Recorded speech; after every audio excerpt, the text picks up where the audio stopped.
Hey guys, it is time for social studies. This week we are learning about maps and parts of maps. Today and tomorrow we are going to be talking about parts of maps. You'll have to match definitions today, but tomorrow you're actually going to have to create a map using these different things I teach you. So you need to be paying attention. You guys ready? All right.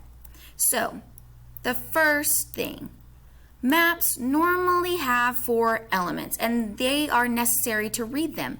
Why do we need these 4 elements? Let's find out. The first thing is a title. It's kind of like a book title. It gives you information on what the map conveys. So a title or a map of Texas would have the title Texas, or a map of Oklahoma would say Oklahoma on it, or a map of Azle would say Azle on it. We've got to know what the map is trying to show us. Next, it has a compass rose, and this shows you the directions in the map. So there are 4 cardinal directions, like the red bird. I don't know if you've ever seen those or heard of those, but the cardinal directions. So there's north, east, south, and west.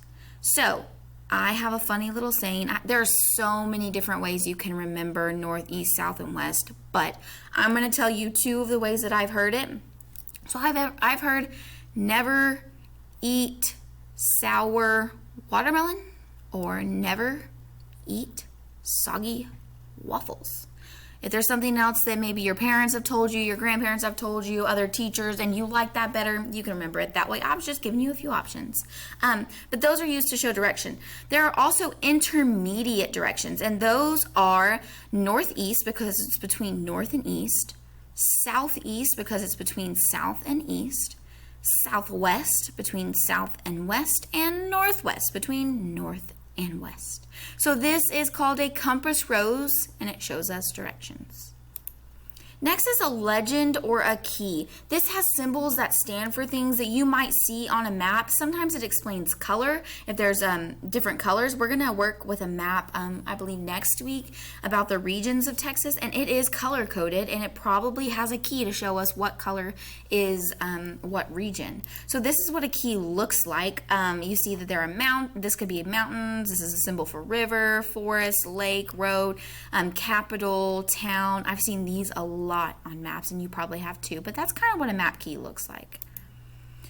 Next is a scale. This shows you the ratio between a unit of length on the map and a unit of distance on the earth. So obviously, if I have a map of Azle, and Azle is so big, if I made a map the size of Azle, there'd be no point in it because it wouldn't be small enough to use.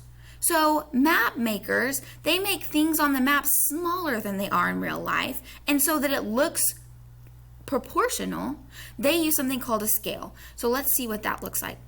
So it kind of, if you look, it looks kind of like a ruler. So this is saying 1 inch equals 1 mile. So 1 inch is going to equal 1 whole mile instead of actually drawing out that whole mile. That would be a little bit of a waste of paper, don't you think? So if I wanted to know the distance between Azle and Weatherford, I would get a ruler out, or I would use that scale, and I would measure from Weatherford to Azle, and I would see how many miles it is. Sometimes they use centimeters, and that could 1 centimeter equals 1 kilometer, and that looks just like a ruler again, and you would just measure with a ruler to see how far from point A to point B is. All right, so we are going to practice labeling these. So what I want you to do is pause the video, and I want you in your head to label all of those things that say type here, the red boxes. I want you to pause and label them. Tell me if you can do it. I hope you paused. I hope you did it, because I don't want you to just get the answers. All right. Let's talk about it. So, right here, we have the legend or the key. It tells us the capital is a star and the city is just a black dot. Right here, we have the title. We have to know that this is a map of Texas. Right here, we have the compass rose, and if you see, this one has little arrows for the intermediate directions, but it does not have them marked, which is different from what we've seen. You can have it either way. Sometimes they don't even have north, east, south, and west marked on them. Lastly, we have our scale, and it says a half of an inch is 50 miles. So for every half of an inch you measure, you will have 50 miles. So you would have to measure and add them all up. I hope that this helped you understand parts of a map, because you are about to get onto your assignment and you are going to match definitions to the word. So you're going to need this information in your brain.